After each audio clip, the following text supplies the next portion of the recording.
శరణాగతుని ఎట్టి శత్రువునైనను కరుణించి చంపక కాచుటొకటి.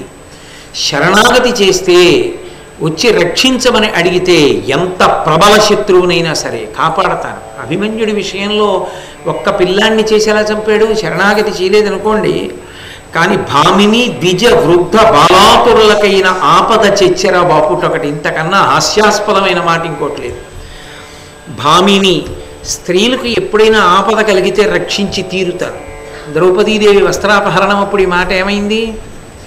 కాబట్టి భామిని ద్విజ బ్రాహ్మణులకు ఆపద కలిగితే, వృద్ధులకు ఎప్పుడైనా ఆపద వస్తే, బాలాతురులకైనా చిన్న చిన్న పిల్లలకి ఆపద వస్తే ఆపద చెచ్చెర బాపుటొకటి, వాళ్ళకు వచ్చిన కష్టాన్ని తొలగించేస్తాను. అనగ విని వ్రతంబులై చెల్లు నాకు. ఇవన్నీ నాకు వ్రతాలు, ఇవన్నీ ఎట్టి పరిస్థితుల్లో విడిచిపెట్టాను. ఇందొకటి తప్పెనేని వికల కీర్తి నగుదు. ఏ ఒక్కటైనా నేను ఎప్పుడైనా తప్పానంటే నా కీర్తి అంతా పోయినట్టే. దానికి ఎవరో చెప్పక్కర్లేదు, కాకినాడ ఈ సభ చాలు.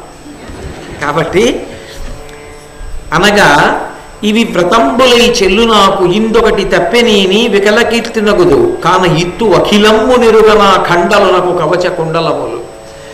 బ్రాహ్మణ రూపంలో వచ్చిన వాడు ఇంద్రుడే అని తెలిసినా వచ్చి అడిగితే కవచ కుండలాలు ఇమ్మని ఇచ్చేస్తాను. అలా నిలబడతాడా? చూడండి సన్నివేశం ఎలా ఉంటుంది.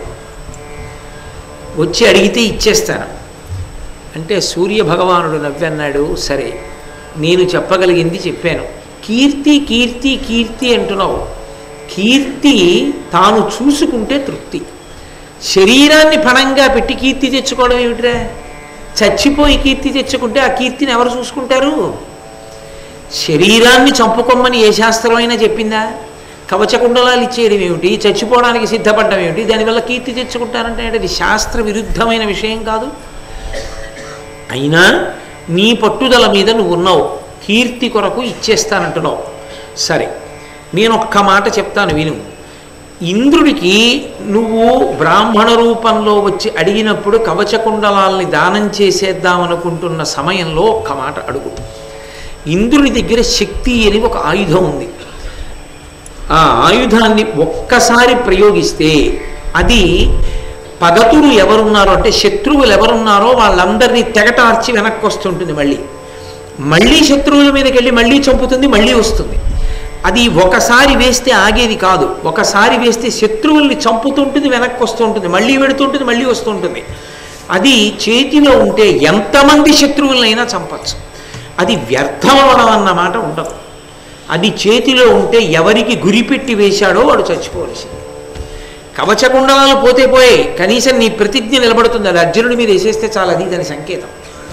కాబట్టి నీ కవచకుండలాలు ఇచ్చి ఇంద్రుడిని శక్తి ఇమ్మను. ఆ శక్తి పుచ్చేసుకో, శక్తి ఇస్తాడు, నువ్వు కవచకుండలాలు ఇచ్చేస్తే అప్పుడు నువ్వు రేపు యుద్ధభూమిలో నిలబడగలుగుతావు. కాబట్టి ఎల్లభంగుల నిశ్చయం విధియేమి వచ్చ వినుమింకనొక్కటి వాసవునకు కలదు దారుణంబును అమోఘంబును అయిన శక్తి అది నీకు అడుగుము సవినయముగా. చాలా వినయంగా ఇంద్రుడి దగ్గర అమోఘమైనటువంటి ఆ శక్తి అన్న అస్త్రాన్ని అడిగి పుచ్చేసుకుని కవచకుండలాలు ఇచ్చేయి. ముందు ఇచ్చి శక్తిని అడక్కు, శక్తిని పుచ్చుకుని కవచకుండలాల్ని అన్నాడు. తప్పకుండా అలా పుచ్చుకుంటాను. అప్పుడు అది దానమా? మీరు ఒక్కటి ఆలోచించండి. ఒక బ్రాహ్మణుడు వచ్చి అడిగితే ఏదైనా ఇచ్చేస్తానన్నది వ్రతమైతే, అలా నేను మళ్ళీ ఇంకొకటి అడిగి పుచ్చుకుని ఇస్తానంటే అది వ్యాపారమా, దానమా? అది ఎలా దానం అవుతుంది? మీకు నేను పంచల్సా పెడతానండి, మీరు మాత్రం దాని ఖరీదు 500, ఒక 300 ఇవ్వండి చాలు అన్నారు అనుకోండి. మీ పంచల్ చాపుని సెకండ్ హ్యాండ్కి అమ్ముకుంటున్నారేమో తప్ప మీ పంచల్ చాపుని దానం ఎక్కడ చేశారు మీరు? ఇక దానకర్ణుడు అన్న మాట ఎలా అన్వయమైంది అసలు? కర్ణుడు కవచకుండలాల్ని కోసి ఇచ్చేశాడంటారు.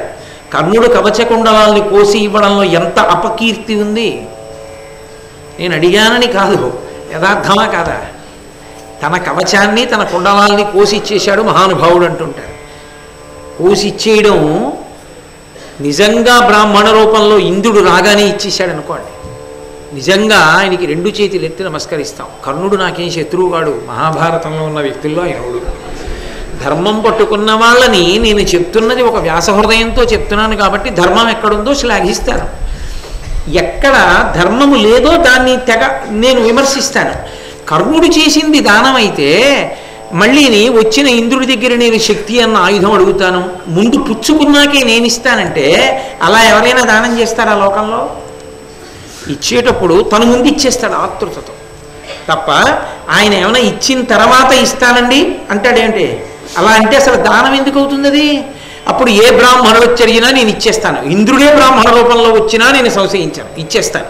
కీర్తి కావాలి, దిక్కుమాలిన శరీరం ఏముంది, ఎందుకు ఈ డాంబికాలు? అది కాదు, ధర్మరాజులా ఉండాలి. గంధర్వులే ఎత్తుకుపోతుంటే కాగల కార్యంగా గంధర్వులు తీర్చేశారు అన్నయ్య అంటే తప్పురా, జ్ఞాతి జ్ఞాతే అన్నదమ్ములం వెళ్ళి తీసుకురండి అన్నాడు. దుస్సల భర్త తన భార్యకు అపచారం చేస్తే ఏడుస్తుందిరా చెల్లెలు వదిలిపెట్టేయండి అన్నాడు. అది ధర్మం తప్ప తన కవచకుండలాలు ఇవ్వడానికి ఇంద్రుడి దగ్గర ఏదో పుచ్చుకుంటాట, కీర్తి మాత్రం కావాలట. ఏమి ఇచ్చేశాడండి అని. ఎందుకు కావలసింది అర్జునుడిని చంపాలి, శక్తి చేతిలో ఉంది, కవచకుండలాలు లేకపోతే. కాబట్టి అర్జునుడిని చంపడానికి ఆ శక్తి చాలు. నెరవేరుతాయా ఇలాంటి కోరికలు? ఎక్కడ అధర్మం ఉంటుందో దాన్ని వెంటనే పరమేశ్వరుడు పరిమితం చేస్తాడు. ఇలా పుచ్చుకున్నాడు కాబట్టే అది యుద్ధరంగంలో పనికి రాకుండా పోయింది. అది ఎలా వచ్చింది అన్న సందర్భం మీరే చూస్తారు కదా మహాభారతంలో. కాబట్టి ఆయన అన్నాడు సూర్యుడు, నేను నీకు ఎందుకు వచ్చి ఇన్ని విషయాలు చెప్పాను? ఇంద్రుడు బ్రాహ్మణ రూపంలో వస్తాడని ఎందుకు చెప్పాను? కవచకుండలాలు ఇవ్వకని ఎందుకు చెప్పాను? ఇంద్రుడి దగ్గర శక్తి అన్న అస్త్రాన్ని పుచ్చుకుని తప్ప ఇవ్వద్దని ఎందుకు చెప్పాను? ఇస్తానని మాటిచ్చాడని ఇచ్చేయిద్దని ఎందుకు చెప్పాను? ఈ విషయాలు నీ మీద ఇంత ప్రేమతో చెప్పడానికి ఒక రహస్యం ఉంది. ఆ రహస్యం నేను ఇప్పుడు చెప్పను, వేరొక కాలంలో నీకు తెలుస్తుంది నేను ఎందుకు వచ్చి చెప్పాను. కాబట్టి అది అక్కడతో అలా మనసులో పెట్టుకోవచ్చు చాలు. ఎందుకు సూర్యుడు నా మీద ఇంత ప్రేమ చూపించాడు అన్నదాన్ని ప్రస్తుతానికి మర్చిపో. ఏదో ఒకనాడు తెలుస్తుంది నీకు నాకు ఉన్న అనుబంధం ఏమిటో. అప్పుడు నువ్వు అనుకుంటావు, ఓ అందుక వచ్చి చెప్పాడు మహానుభావుడు రెక్కలు కట్టుకుని అనుకుంటావు. చాలు, ఇప్పుడు నన్ను అడక్కు, నీకు నేనేమో నాకు నువ్వేమో, ఆ ప్రసక్తి వద్దన్నాడు. అన్నాడు, అంతర్ధానమైపోయాడు. ఈయన ఊరుకున్నాడు. ఈయనంటే ఊరుకున్నాడేమో కానీ కర్ణుడు వింటున్నవాడు చాలా ఆర్తితో ఉన్నాడు. జనమేజయుడు వింటున్నాడు. పాండవుల యొక్క వంశాంకురం జనమేజయుడు, పరీక్షిత్తు కొడుకు. జనమేజయుడు ఎలా ఊరుకుంటాడు? కర్ణుడికి చెప్పలేదండి సూర్యుడు, కానీ ఒక రహస్యం ఉందని వెళ్ళిపోయాడండి అంటే ఊరుకుంటాడా? ఆ రహస్యం ఏమిటో నాకు వెంటనే చెప్పండి, అసలు కర్ణుడికి సూర్యుడికి ఏమిటి అనుబంధం అని అడిగాడు. అడగడం మరి అలా అడిగా తున్నవాడికి కదా భారతం చెప్తారు, ఎప్పుడో చెప్తారు. పోన్లేదు ఏం పోయిందంటే దానిలో ఆర్తి ఉంది వినడంలో. కాబట్టి ఆయన వెంటనే అడిగాడు, దీని చిదంబర రహస్యం ఏమిటో నాకు చెప్పవలసింది. అసలు సూర్య భగవానుడికి కర్ణుడి మీద ఇంత అనురక్తి ఏ కారణం చేత కలిగింది అడిగితే చెప్పడం మొదలుపెట్టాడు ఆయన. ఒకానొకప్పుడు కుంతిభోజుడు అని ఒక మహారాజు. ఆ కుంతిభోజునకు ఒక కుమార్తె, ఆమె పేరు తండ్రి పేరు మీదే వచ్చింది, కుంతీదేవి అంటుంటాం. ఆమె కుంతిభోజుని యొక్క కుమార్తె. కానీ యథార్థమునకు ఆమె కుంతిభోజుని కుమార్తె కాదు, ఆమె శూరుని యొక్క కూతురు. శూరుడు అనబడేటటువంటి వ్యక్తి రాజు యాదవ వంశంలో, యదువంశంలో జన్మించాడు.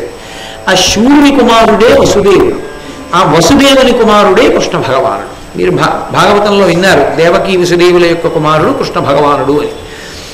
ఆ శూరుని యొక్క 5 కుమార్తెలలో పెద్ద కుమార్తె కుంతీదేవి. ఆమె పుట్టినప్పుడు శూరుడు పెట్టిన పేరు పృథ. అందుకే పృథా సంతానము కాబట్టి పార్థులు అని పేరు. 5 అందులో 3 పార్థులు.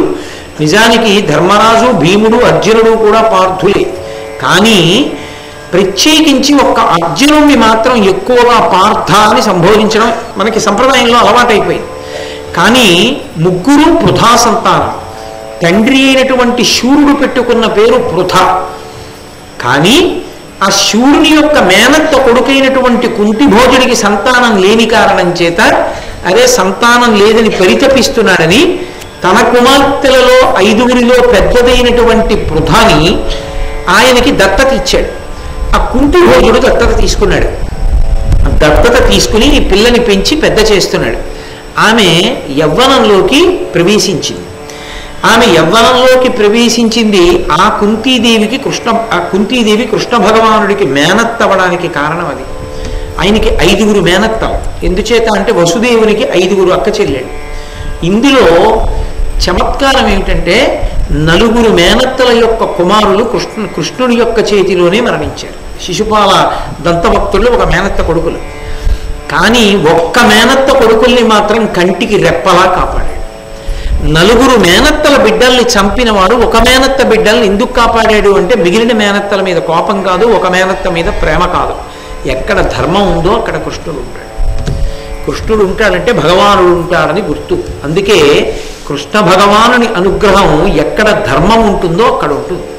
కాబట్టి ఆ కుంతీదేవి ఎంత గొప్పది అంటే, పసిబిడ్డ వయ్యను పడతి నీవెంతయు గుణవంతురాలు గురులయందు పెద్దలయందును పృథివీసురులయందు కడుభక్తి చేయుదు కమలనయన బంధులు చెలులు సంబంధి జనంబులు పురమువారులు అంతి పురమువారు పూబోడి నిన్ను నిమ్మి పొగడని వారు లేరు ఏమని వర్ణింతు నేను నిన్ను ఎదుగులంబున పుట్టి అత్యంత సౌఖ్యమమర పెరిగిన నా పుత్రివై త్రిలోక సుందరము రూపు ప్రాయంబు సొంపు ఇట్టి నీ చరిత్రంబు సతులకు ఎందుకలదు. ఈ మాటలు ఎక్కడివి అంటే, ఆ కుంతీదేవి కుంతి భోజుడి ఇంట్లో పెరుగుతోంది దత్తపుత్రికగా. పెరుగుతున్న కాలంలో ఒక ఆకస్మిక సంఘటన జరిగింది. దుర్వాసో మహర్షి వచ్చారు. ఆయన వచ్చి తన పరివారంతో కుంతి భోజుడిని అడిగారు, నేను కొంతకాలం నీ అంతఃపురంలో ఉంటాను, నాకు చాలా జాగ్రత్తగా పరిచర్య చెయ్యగలిగినటువంటి వారిని నియమించు అన్నాడు. దుర్వాసో మహర్షికి పరిచర్య ఎవ్వరూ చేయడానికి సిద్ధపడరు. ఎందుకు సిద్ధపడరు అంటే, మొట్టమొదట ఆయనకి కోపధారి, ఆయనకి కోపం ఎక్కువ, అంత తపశ్శాలి. కాబట్టి ఆయన నోటి వెంట ఏదైనా వస్తే అది నిజమైపోతుంది. ఆయన తన భార్యనే ఉపేక్షించలేదు. కదలి ఆయన భార్య. ఆయన ఒకరోజు సాయంకాలం సూర్యాస్తమయ సమయంలో నిద్రపోతున్నాడు. భార్య వచ్చి ఊరుకుంటే అర్ఘ్యమిచ్చే సమయం దాటిపోతుంది, లేచి ఎందుకు లేపలేదంటాడు. లేపితే నిద్రాభంగం ఎందుకు చేశామంటాడు. కానీ భగవంతుని యొక్క ఆరాధనకి వేళ దాటిపోతుంటే లేపాలి. కాబట్టి భగవన్నామని చెప్తూ లేపచ్చని, సూర్యాస్తమయం అయిపోతోంది, సంధ్యావందనం చేయాలి, లేవండి అని. ఆయన లేస్తూనే మంచి నిద్రలో ఉండగా లేపావు, ఇది పాపకర్మ. నిజమే, గాఢ నిద్రలో ఉన్నవాడిని లేపకూడదు, భగవత్ కార్యం మీద లేపచ్చు. లేపావు కనుక నాకు కోపం వచ్చిందని తీక్షణంగా చూశాడు. ఆమె బూది కుప్పై పడిపోయింది. అప్పుడు అనుగ్రహించాడు, అరే రే, నా కోపానికి నిన్ను చంపేశాను, నిన్ను అనుగ్రహిస్తున్నాను. నీవు కదలి వృక్షానివై పుడతావు. నిన్ను ఒక్కసారి నాటితే చాలు, ఇక నాటక్కర్లేదు. నీ ఒక్కసారి గెల వేసి పడిపోతే మళ్ళీ దాని పిలకలోంచే మళ్ళీ చెట్టు వస్తుంది. సాధారణంగా ఎక్కడ ఏ మంగళ కార్యం జరిగినా నీకే ప్రాధాన్యత. అందుకే కదలి అంటే అరటి చెట్టు, దుర్వాసో మహర్షి యొక్క భార్య. అందుకే భగవంతుడి దగ్గరికి అనేటప్పటికీ ముందు అరటిపళ్ళు పట్టుకెడతాం. ఎవరైనా పెద్దలు వచ్చారు, తాంబూలం ఇస్తున్నారు, అరటిపండు పెడతారు. ఎక్కడ చూడండి అరటిపండు. సాధారణంగా గోవు దగ్గరికి వెళ్తున్నా అంటే అరటిపళ్ళు ఎట్టుకెడతారు. వానరాలు ఎక్కడున్నా అరటిపళ్ళే ముందు చేతిలో లాక్కొని తింటాయి. కారణం ఏమిటంటే అది దుర్వాసో మహర్షి యొక్క భార్య కదలి అయి ఉండడం కారణం. కాబట్టి అంతటి కోపధారి ఆయన. కాబట్టి ఆయనకి సేవ చేయడానికి ఎవరు అంగీకరించారు, భయపడతారు. అలా భయపడేటటువంటి దుర్వాసో మహర్షిని సేవ చేయడానికి ఎవరినన్నా పెట్టాలి. మీకు ఎవరు సేవ చేస్తారంటే రాజు చెప్పిస్తాడు. అందుకని ఎవరిని పెట్టాలని వెతికాడు. తను దత్తత తెచ్చుకున్న కూతురు కనపడేది, ముక్కుపచ్చలారని పిల్ల. ఇంకా ఆమెకి పెళ్లి కూడా అవ్వలేదు. ఆమెకి ఏమీ తెలియదు. ఏమీ తెలియకపోయినా చిన్నతనంలోనే ఆ కుంతీదేవి ఎంత ఓర్పు కలిగినది, పెద్దల పట్ల ఎంత గౌరవం కలిగిన తల్లిలో చూడండి. అందుకే కుంతి భోజుడు కుమార్తెని పిలిచి అన్నాడు, అమ్మా నువ్వు పసిబిడ్డవి, అయినా నీకు అప్పచెప్తున్నాను. ఎందుకో తెలుసా, నీకున్న పరిణితి వయసులో ఉన్న వాళ్ళకి లేదు. అంత ఓర్పు కలిగిన దానివమ్మా, ఒక్క నువ్వే దుర్వాసో మహర్షికి సేవ చెయ్యగలవు. పసిబిడ్డ వయ్యును పడతి నీవెంతయు గుణవంతురాలవు గురులయందు పెద్దలయందును పృథివీ సురులయందు కడిభక్తి చేయుదు కమలనయన. నువ్వు చాలా చిన్నపిల్లవైనప్పటికీ చాలా గొప్ప గుణములు కలిగినటువంటి దానివి. నీకు పెద్దల యందు గురుల యందు అంటే అన్ని వేళలా గురువు గారికి అని అన్వయం అవ్వదు. గురువు అంటే పెద్దవాడు అని, పెద్దలు అని. కాబట్టి ఎందుకంటే ఎదుటివాడి లఘువు కాబట్టి పెద్దల యందు, అలాగే పృథివీసురుల యందు, బ్రాహ్మణుల యందు, గురువుల యందు, నిజంగా యథార్థంగా ఉపదేశం చేయగలిగినటువంటి సమర్థత కలిగినటువంటి గురువుల యందు అపారమైనటువంటి భక్తి కలిగినటువంటి దానివి. బంధులు చెల్లులు సంబంధి జనంబులు పురమువారలు అంతిపురమువారు పోగోడి నిన్ను నెమ్మి పొగడని వారు లేరు, ఏమని వర్ణింతు నేను నిన్ను. ఒకళ్ళు ఇద్దరు కాదమ్మా, నీ గుణాల్ని బంధువులు పొగుడుతారు, నీ చిలికెత్తులు పొగుడుతారు, సంబంధిజనులు అంటే మనతో అనుబంధం ఉన్న వాళ్ళందరూ పొగుడుతారు, పురంలోని వారు పొగుడుతారు, అంతఃపురంలోని వాళ్ళు పొగుడుతారు. పువ్వుబోడి పువ్వు వంటి కోమలమైన శరీరం ఉన్నదానా, నీతో పరిచయం ఉండి నిన్ను చూసి నీతో ఒక్క క్షణం గడిపినటువంటి వాళ్ళు నిన్ను పొగడని వాళ్ళు ఉండరు. అటువంటి గుణములు కలిగిన దానివి. అటువంటి నిన్ను నేనేమని వర్ణించను? తండ్రి అంటున్నాడు, అన్ని గుణములు ఉన్నాయి నీకు. యదుకులంబున పుట్టి అత్యంత సౌఖ్యమవర పెరిగితి నా పుత్రివై. యదువంశంలో పుట్టావు, నా ఇంటికి దత్తపుత్రికగా వచ్చావు. పిల్లలు లేరు కాబట్టి ఉన్నదొక్క బిడ్డవి కాబట్టి ఎంతో అల్లారముద్దుగా పెరిగి పెద్దదాని వయ్యావు. త్రిలోక సుందరము రూపు, 3 లోకములలో నీ వంటి అందగత్తె లేదు. కుంతిదేవి యొక్క సౌందర్యం అటువంటిది. ప్రాయంబు సొంపు యవ్వనంలో ఉన్నావు. ఇట్టి నీ చరిత్రంబు సతులకు ఎందుకలదు. నీలాంటి ఆడపిల్ల లోకంలో ఎక్కడైనా ఉందా? పుట్టినదాదిగా కుంతీదేవి యొక్క గుణములు అటువంటివి. కాబట్టమ్మా నువ్వు మాత్రమే ఈ దుర్వాసో మహర్షికి సేవ చెయ్యగలవు. కాబట్టి ఆయనకి వేరుగా నేను ఒక చక్కటి సౌధాన్ని ఏర్పాటు చేశాను, తెల్లని సౌధాన్ని. అందులో కావలసినటువంటి పడకలు, ఆసనాలు, వాడుకోవడానికి కావలసినటువంటి పాత్రలు అన్నీ సిద్ధం చేశాను. అమ్మా నువ్వు సేవించు. కోరుదు నేను విప్రతతి కొల్వగ ఎప్పుడు ఆత్మలోన, నా కోరిన కోర్కి నీడు దలకూడే నరీశ్వర. అట్లు కాక నీ కోరిన ఎట్టి విధము కోరియ నొచ్చుట నాదు భాగ్య సంభారము కాదే, ఆరడము భారము నాపై పెట్టి నెమ్మదిన్. నిజానికి ఇది సంకట స్థితి రాజుకి. దుర్వాసో మహర్షిని ఎంతకాలం ఉంటారో అంతకాలం జాగ్రత్తగా భరించాలి. కాబట్టి ఆ పిల్లంది, నాన్నగారండి నేను మనసులో కోరుకుంటూ ఉంటాను బ్రాహ్మణ సేవ చెయ్యాలని. నా అదృష్టం దుర్వాసో మహర్షి వంటి మహానుభావుడికి సేవ చేసే అదృష్టం కలిగింది. కాబట్టి ఇది మీరు నన్ను ఏదో ఈ సేవకి నియమించి చాలా కష్టపెడుతున్నారన్న భావనతో చేసేదానను కాదు. నేను పరమ సంతోషంతో ఇది నా భాగ్యంగా భావన చేసి సేవ చేస్తాను. నాన్నగారండి మీరు ఇంకా మర్చిపోండి, దుర్వాసో మహర్షి మన అంతఃపురంలో ఉన్నారు, ఆయనకి అన్నీ వేళ పట్టున జరుగుతున్నాయా, దీని గురించి మీరు బెంగ పెట్టుకోకండి, ఈ క్షణం వదిలిపెట్టి ఇక నుండి నేనే స్వయంగా అన్నీ చూసుకుని దుర్వాసో మహర్షి ఆనందాన్ని పొందేటట్టుగా నేను సేవ చేస్తాను. పిలిచి అడుగుతుండేవాడు తండ్రి, ఏమమ్మా దుర్వాసో మహర్షికి జాగ్రత్తగా సేవ చేస్తున్నావా, ఏమి ఇబ్బంది కలగట్లేదా, ఆయన ఎలా ప్రవర్తిస్తుంటాడమ్మా అని అడిగేవారు. నవ్వుతూ చెప్పేది, నాన్నగారండి ఉదయాన్నే వస్తానంటాడు, వచ్చి ఉదయాన్నే భోజనం చేస్తానంటాడు. తెల్లవారుసామును లేచి అన్నీ వండుకుని పెట్టుకుంటే ఉదయం రాడు, మధ్యాహ్నం రాడు, ప్రదోషవేళ రాడు, అర్ధరాత్రి వస్తాడు పడుకున్నప్పుడు. వచ్చి తలుపు కొట్టి ఇప్పుడే వండిన శాకపాకములు కావాలి తింటాను, పొద్దున్నుండినవి నాకు వద్దంటాడు. నాన్నగారండి అప్పుడు వండి పెడుతూ ఉంటాను, చంటి పిల్లాళ్ళంటి మనసు అని పొంగిపోయింది తప్ప ఏడు పొద్దున్న వస్తానంటే అలా అర్ధరాత్రి వస్తాడండి అనలేదు ఆవిడ. ఇవాళ నేను రావడం చీకటి పడుతుంది అనేవాడు. చీకటి పడుతుందన్నవాడు రాత్రికి వస్తాడు కదా, ఏదో ప్రదోషవేళ స్నానం చేసి వంట సామాగ్రి అంతా సిద్ధంగా రాగానే వండి పెట్టాలి. ముందు వండి ఏదో నిల్వగా పెట్టడానికి వీల్లేదు ఆయనకి. ఆయన రాగానే వండాలి. అది కూడా ఆయనకి ఆకలేసి ఆయన అనుష్ఠానం అయిపోయి వచ్చేసేటప్పుడు వడ్డించాలి. అగ్ని మన చేతిలో ఉంటుందా? కానీ ఆయన అలా ఉంటాడు. కాబట్టి ఆ తల్లి ఇవాళ పొద్దున్నే వస్తానన్నాడు కదా అని కూర్చుంటే అర్ధరాత్రి వస్తాడు, సాయంకాలం వస్తాడని కూర్చుంటే పొద్దున్నే వచ్చేస్తాడు. వచ్చేసాను వడ్డించే అంటాడు.